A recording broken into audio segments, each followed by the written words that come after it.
இன்று உலகின் அத்தனை நாடுகளும் அச்சத்துடன் உச்சரிக்கின்ற ஒரு பெயர் சீனா.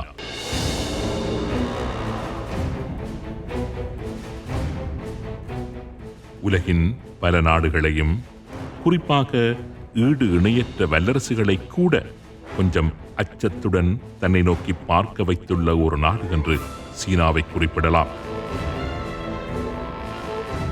3ஆம் உலக யுத்தத்திற்கு காரணமான ஒரு நாடாக, அடுத்த பனிப்போரின் ஒரு பங்காளியாக அமையக்கூடிய ஒரு நாடு என்று கூறப்படுகின்ற சீனா பற்றியும், இந்த பூமியை தன்வசப்படுத்தும் நோக்கோடு சீனா மேற்கொண்டு வருகின்ற பாய்ச்சல்கள் பற்றியும், சீனா பங்கு பெற்ற இருக்கின்ற முக்கியமான யுத்தங்கள் பற்றியும் தான் தொடர்ந்து வருகின்ற உண்மையின் தரிசனம் நிகழ்ச்சிகளில் விரிவாக நாம் பார்க்க இருக்கின்றோம்.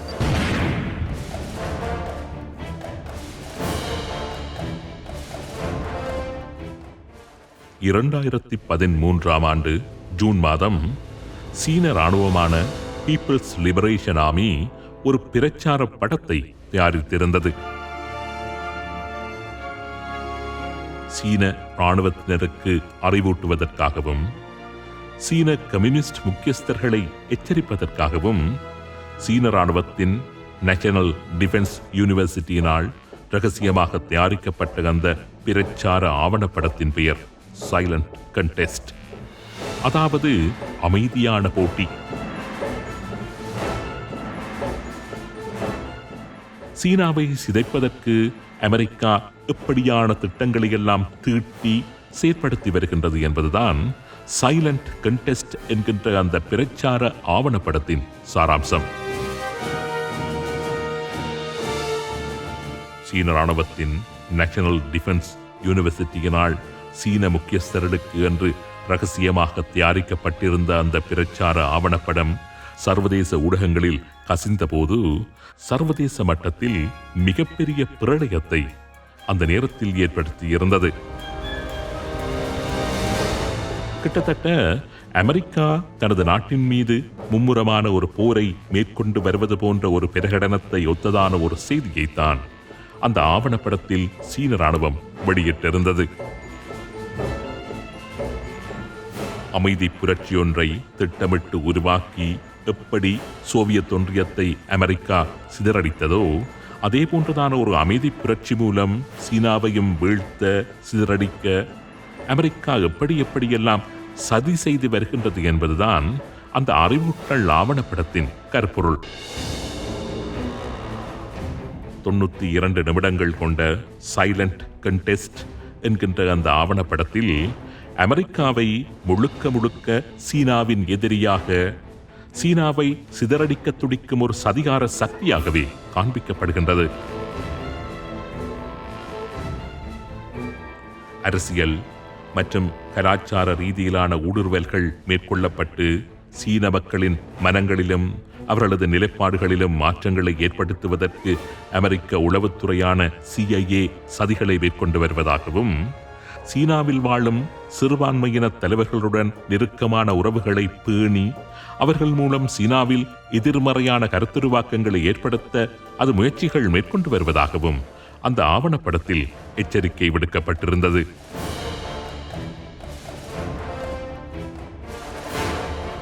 பல்வேறு அரசு சார்பற்ற அமைப்புகளின் ஊடாக சீன மக்கள் மத்தியில் மேற்குலகு சார்ந்த நல்லெண்ணங்களை ஏற்படுத்துவதற்கு அமெரிக்க உளவு அமைப்பான CIA நகர்வுகளை மேற்கொண்டு வருவதாக குற்றம் சுமத்தியிருந்த சீனா, அவ்வாறு சதி நடவடிக்கைகளில் ஈடுபட்டு வருகின்ற அரசு சார்பற்ற நிறுவனங்களின் பெயர் விவரங்களையும் அந்த ஆவணப்படத்தில் வெளியிட்டிருந்தது. சீனாவை வீழ்த்தும் சதி நடவடிக்கையில் அமெரிக்க உளவு நிறுவனமான CIA 10 கமாண்ட்மெண்ட்ஸை, அதாவது 10 கட்டளைகளை தமதாக கொண்டு செயற்பட்டு வருவதாகவும், இப்படியான வியூகங்கள் சீனாவுக்கு எதிராக CIA-யினால் வகுக்கப்பட்டு வருகின்றன என்றும் மிகவும் ஆழமாக விவரிக்கப்பட்டிருந்தது. அமெரிக்கா ஒரு சாஃப்ட் வாரை, அதாவது ஒரு மென் யுத்தத்தை சீனா மீது பல்வேறு அணுகுமுறைகளினூடாக மேற்கொள்ள ஆரம்பித்திருப்பதாகவும், தேவை ஏற்பட்டால் பெரும் அழிவுகளை ஏற்படுத்த போக்கும் ஆயுதங்களையும் சீனா மீது பிரயோகிப்பதற்கு அமெரிக்கா தயார் நிலையில் வைத்திருப்பதாகவும் 2013ஆம் ஆண்டிலேயே சீன ராணுவம் அதன் தலைவர்களுக்கு எச்சரிக்கை விடுத்திருந்தது. சீனாவை குறிவைத்து அமெரிக்கா வகுத்து வருகின்ற வியூகங்கள், சதிகள் பற்றியெல்லாம் விலாவாரியாக விவரித்திருந்த சீனா அமெரிக்காவுக்கு எதிரான தன்னுடைய நிலைப்பாட்டையும் அந்த ஆவணப்படத்தில் வெளியிட்டிருந்தது.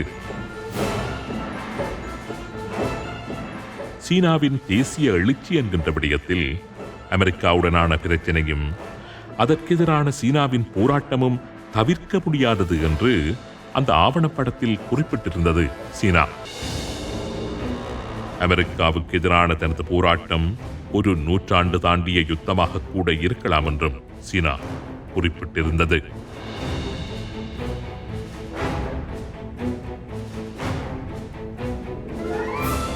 இது 2013ஆம் ஆண்டு சீனா தனது மக்களுக்கும், மக்கள் தலைவர்களுக்கும், இராணுவ தளபதிகளுக்கும் அமெரிக்காவின் நடவடிக்கைகள் பற்றி விடுத்திருந்த எச்சரிக்கை. இன்னும் குறிப்பாக கூறுவதானால், அமெரிக்காவுக்கு எதிராக ரகசியமாக சீனா விடுத்திருந்த ஒரு மறைமுக போர் பிரகடனம் என்றும் கூறலாம். இன்னும் கொஞ்சம் நுண்ணியமாக கூறுவதானால், அமெரிக்காவுக்கும் மேற்குலகிற்கும் எதிராக சீனா தற்காப்பு யுத்தம் ஒன்றை மேற்கொள்ள ஆரம்பித்திருந்ததை அதற்கான நியாயப்பாடுகளுடன் பிரகடனம் செய்த ஒரு சந்தர்ப்பம் என்றும் அதனை குறிப்பிடலாம்.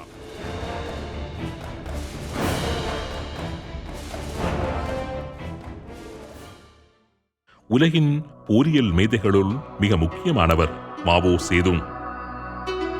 மாவோ சேதுங்கின் பல போரியல் நுணுக்கங்கள், தத்துவங்கள் உலக போரியல் களங்களில் பயன்படுத்தப்பட்டு வருகின்றன. இந்த மாவோ சேதுங் தான் சீனாவின் தேசப்பிதா. நவீன சீனாவின் சிற்பி என்றும் இவரை குறிப்பிடுகின்றார்கள். சீனாவின் தேசப்பிதாவான மாவோ சேதுங் தற்காப்பு யுத்தம் பற்றி கூறிய ஒரு தத்துவம் உலகின் போரியல் களங்களிலெல்லாம் பிரயோகிக்கப்பட்டு வருகின்றது. அதாவது, முன்னேறி தாக்குவதுதான் சிறந்த தற்காப்பு யுத்தம். இதுதான் மாவோ சேதுங்கின் முக்கியமான அந்த போரியல் தத்துவம். முன்னேறி தாக்குவதுதான் சிறந்த தற்காப்பு யுத்தம். சீனாவை குறிவைத்து அமெரிக்கா வகுத்து வருகின்ற வியூகங்களில் இருந்து சீனா தன்னை தற்காத்துக் கொள்ள வேண்டுமானால், தனது தேசப்பிதா கூறியது போன்று அமெரிக்காவை குறிவைத்து முன்னேறி தாக்குதல் நடாத்த வேண்டும். சீனா அதனை செய்ததா? அமெரிக்காவை நோக்கி முன்னேறி பாய்ந்ததா? தனது தேசத்தின் தந்தையும் உலக போரியல் மேதைகளில் முக்கியமானவருமான மாவோ சேதுங்கின் அந்த போரியல் தத்துவத்தை அமெரிக்கா விடயத்தில் சீனர்கள் கடைபிடித்தார்களா? தம்மை தற்காத்துக் கொள்ள சீனர்கள் முன்னேறி பாய்வதற்கு விளைந்தார்களா?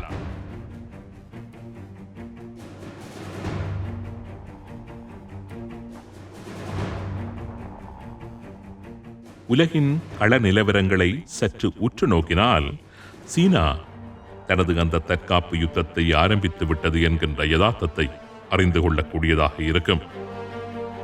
ஆம், மாவோ சேதுங்கின் அந்த போரியல் தத்துவத்தை, யுக்தியை அமெரிக்காவையும் மேற்குலகையும் குறிவைத்து சீனா நடைமுறைப்படுத்த ஆரம்பித்து விட்டது என்பதை கடந்த சில வருடங்களாக இடம்பெற்று வருகின்ற காட்சி மாற்றங்களை அடிப்படையாக கொண்டு காணக்கூடியதாக இருக்கின்றது.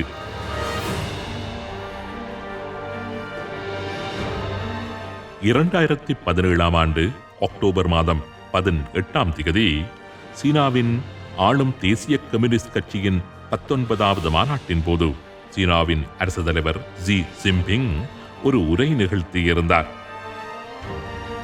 கிட்டத்தட்ட 3.5 மணி நேரம் நிகழ்த்தப்பட்ட வரலாற்று சிறப்புமிக்க அந்த உரை சீனா என்கின்ற டிராகன் எழுந்து நின்றுவிட்டது என்பதையும், அது உலகை விழுங்கும் நோக்கத்தில் வீறு கொண்டு நடைபோட தயாராகிவிட்டது என்பதையும் பிரகடனம் செய்யும்படியாக அமைந்திருந்தது.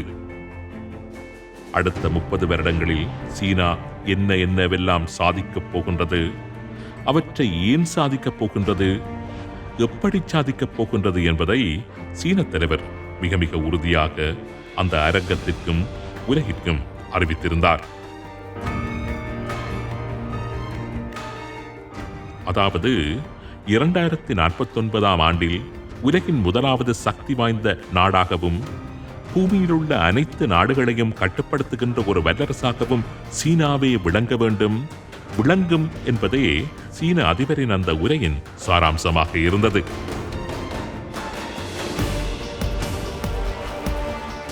ஏற்றுமதியிலாக இருக்கட்டும், ஆயுத தயாரிப்பலாக இருக்கட்டும், கடலை, பொருளாதாரத்தை, என் விண்வெளியை கூட ஆக்கிரமிக்கின்ற விடயமாக இருக்கட்டும், அனைத்திலுமே சீனாதான் உலகின் ஜாம்பவானாக இருக்கும் என்று அவர் உறுதியாக தெரிவித்திருந்தார்.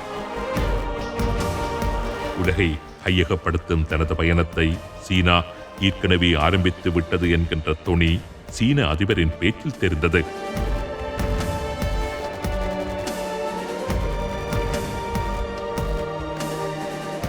சீன அதிபரின் பேச்சினால் உலக நாடுகளுக்கு ஏற்பட்ட அதிர்ச்சியை மேலும் அதிகமாக்குவது போன்று மற்றொரு காட்சி 2019 ஆண்டு அக்டோபர் மாதம் 1 வெளியாகியிருந்தது. சீனா என்கின்ற தேசம் உருவாக்கப்பட்டு 70 வருடங்கள் பூர்த்தியானதை கொண்டாடும் அதனது தேசிய தின நிகழ்வுகள் உலகத்தின் ஆச்சரிய கண்களை அகல விரிக்கும்படி செய்திருந்தன.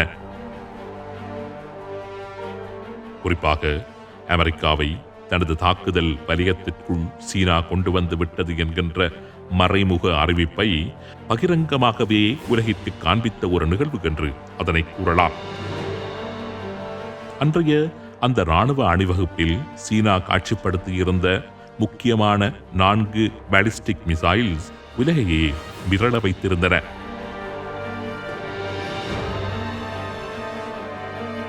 இப்படியான எறிகணைகள் சீனாவின் வசம் இருக்கின்றன என்பது அன்று வரை யாருக்கும் தெரியாது. தனது இராணுவ அணிவகுப்பின் போது சீனா காட்சிப்படுத்தியிருந்த 4 ரக பாலிஸ்டிக் மிசைல்ஸில் 2 வகை ஏவுகணைகள் கண்டம் விட்டு கண்டம் பாயும் வல்லமை கொண்டவை என்பதுடன் ஒளியை விட 5 மடங்கு வேகமாக பயணம் செய்து தாக்குதல் நடத்தக்கூடியவை என்று கூறப்படுகின்றது.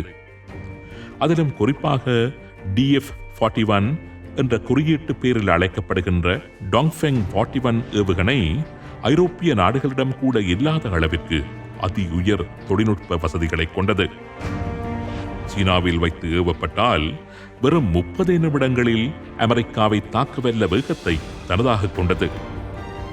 அணு ஆயுதங்களை தாங்கிக் கொண்டு சுமார் 14,000 கிலோமீட்டருக்கு அதிகமான தூரம் பயணிக்கக்கூடியது என்று கூறப்படுகின்ற இந்த DF-41 ஏவுகணைகளை சீனா காட்சிப்படுத்தியதானது அமெரிக்காவை தனது தாக்குதல் எல்லைக்குள் கொண்டு வந்துவிட்டது என்கின்ற அறிவிப்பை கிட்டத்தட்ட நேரடியாகவே வெளியிடுவதற்கு ஒப்பானது என்று கூறினார்கள் போரியல் ஆய்வாளர்கள்.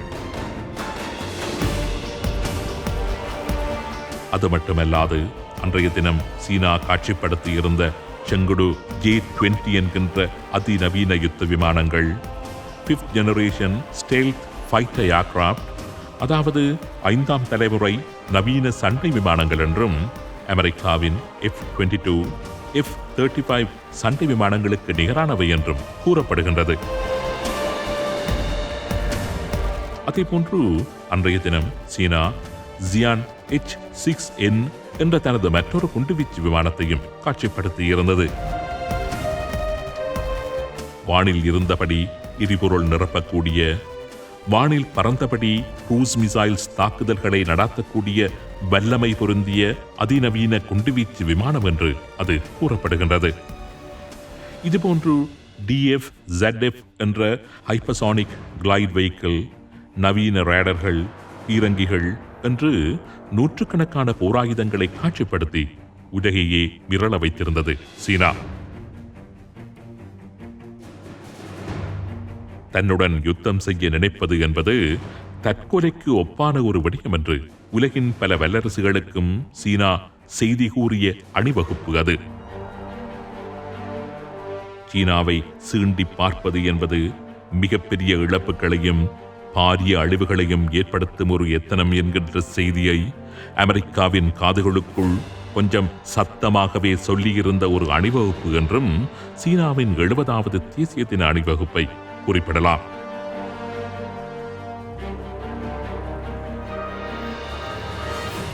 ரகசியமாக தயாரிக்கப்பட்டு நீண்ட காலமாக மறைத்து வைக்கப்பட்டிருந்த பல அதிநவீன ஆயுதங்களை சீனா உலகிற்கு காண்பித்து எச்சரித்த அந்த நேரத்தில்தான் சீனாவசம் இருந்த ஆயுதங்களின் களஞ்சியத்தை பார்த்து உலகமே வியப்படைந்து நின்று கொண்டிருந்த அந்த நேரத்தில்தான் இன்று உலகை ஒரு ஆட்டிக் கொண்டிருக்கும் கொரோனா என்கின்ற கிருமி சீனாவில் இருந்து உதயமாகி உலகம் முழுவதும் பரவி சீனாவை சிதறடிக்க நினைத்த அத்தனை தேசங்களையும் ஸ்தம்பிதமடையச் செய்திருந்தது.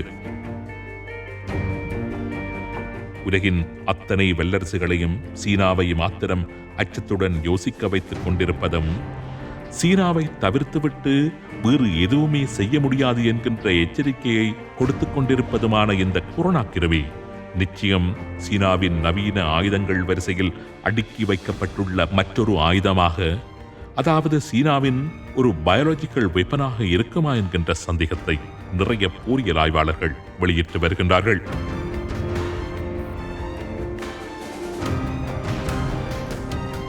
இதுவரை அமர்ந்திருந்த சீனா என்கின்ற டிராகன் எழுந்து நின்றுவிட்டது என்பதையும், அது உலகை விழுங்கிவிடும் நோக்கத்தில் வீறு கொண்டு நடைபோடத் தொடங்கிவிட்டது என்பதையும் நிரூபிக்கும்படியான வேறு சில சம்பவங்கள் பற்றி தொடர்ந்து வரும் உண்மையின் தரிசனம் நிகழ்ச்சிகளில் விரிவாக நாம் ஆராய இருக்கின்றோம்.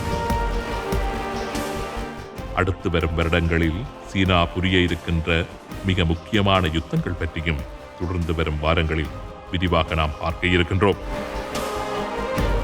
உலகில் உருவாகிவிட்டுள்ள ஒரு புதிய வல்லரசு, அந்த புதிய வல்லரசின் வேகத்தை தடுக்க நினைக்கும் முக்கியமான நாடுகள், இவைகளிடையே உருவாக்கி வருகின்ற புதிய சமன்பாடுகள் மூன்றாம் உலக யுத்தத்தை நோக்கி இந்த பூமிப்பந்தை நகர்த்தி சென்று விடுமா என்றும் நாம் விரிவாக ஆராய இருக்கின்றோம்.